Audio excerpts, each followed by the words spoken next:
I could tell you, from a director's standpoint, it was definitely different working with a 9-year-old actor than it is working with an actor who's older, and only slightly different.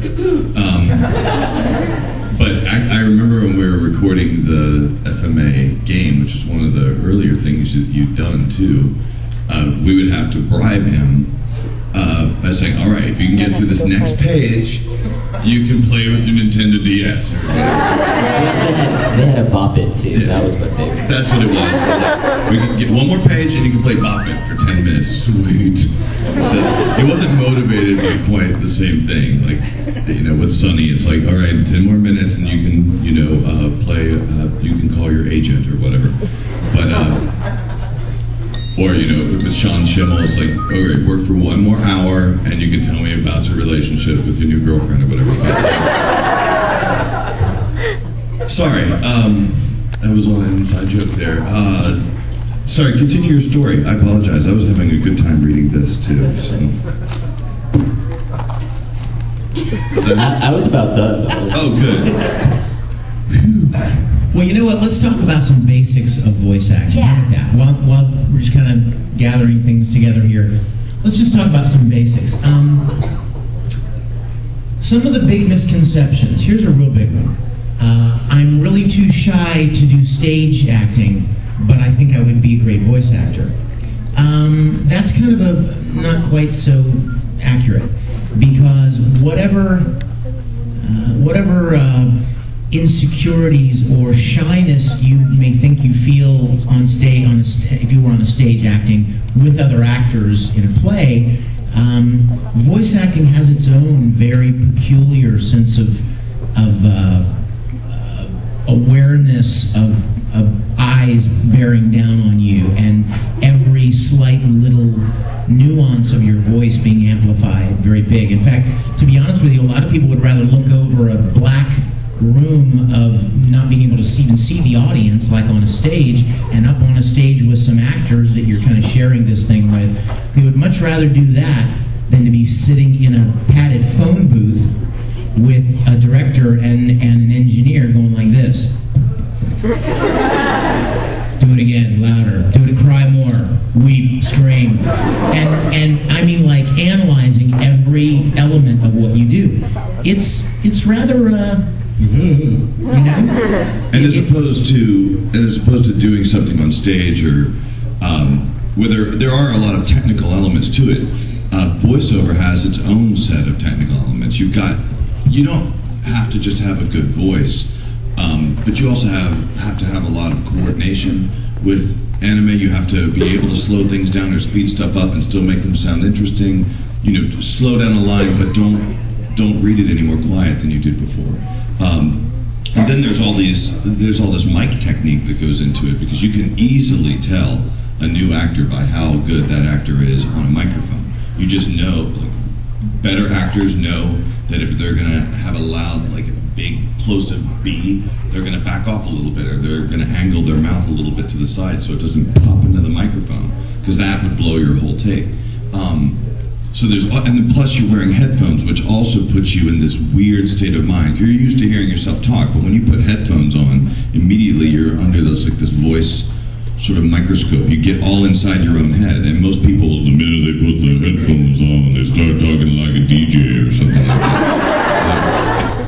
And it's actually it's a trick you can do with some new people, to turn their headphones down as much as you can get away with, because sometimes the more there's this weird phenomenon. If someone's speaking too loudly for you, you can keep turning up their volume in their headphones without them knowing it, until it gets so loud to themselves that they get a little self-conscious, and then they back off their own volume. Or if someone's not talking loud enough, you turn their volume slightly down to make them think that they aren't talking loud enough, and they speak louder. But anyway, there's all these weird things that you have to get over first before you can even start acting. Like, that you have to get over all the hurdles and all the technical stuff and all that stuff, and then finally, when you get good at all that stuff, then you can finally get to actually being a good actor in the booth, and not just a guy who's reading lines off of the page. And the microphone picks up every little detail, every nuance, every insecurity. If you really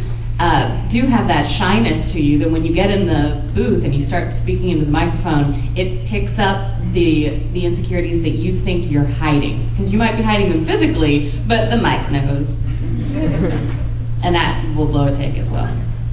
I've known many people who insisted that they would be really awesome at this if they could just get a chance.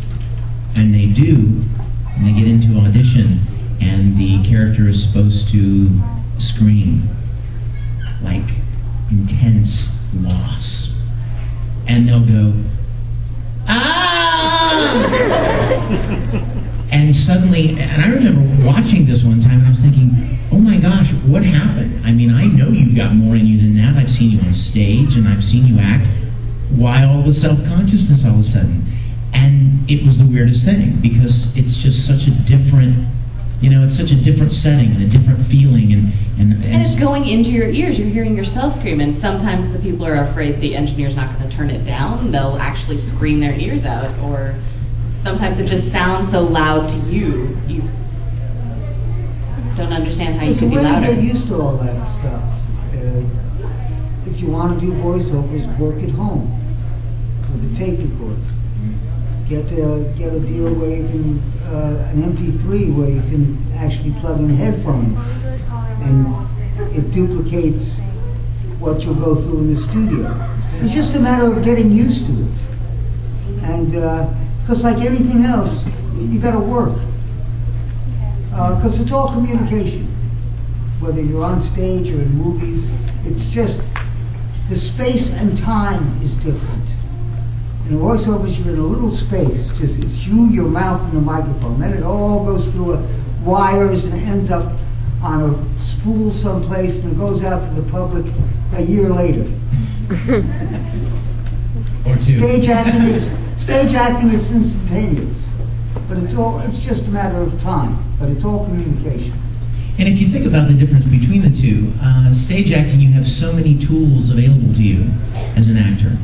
You've got your facial expressions and your body language, and you have other actors that you're acting off of, and you've got an audience that's laughing or with you in the play, and you're drawing from that, the energy that is created with a live audience. In voice acting, you have none of that.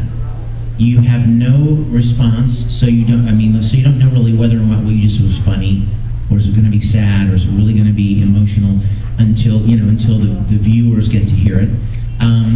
And you have no one else to act with in the booth. You're by yourself, alone. Now, maybe somebody else is recorded first, but many times not. So you really have to create the illusion that you're having conversation and relationship with people when you aren't at all.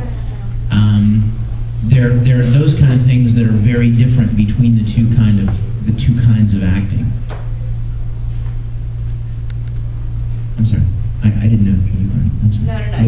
Okay. We're trying to figure out. We're discussing how the rest of the panel. And then also, a lot of people think because they can make funny voices or because they can imitate characters that they like, they think, oh, I could do this, I could do this. Well, it's not so much about imitating somebody as it is about being able to take a character and really make him come alive. There's a huge difference. I mean, when I was a little kid, I would imitate Yoda and people from Speed Racer and Scooby-Doo, and I would imitate them, but all I was doing was basically just, spitting back the performance that the original actor gave. You got to maintain the character through the whole Right. piece of material.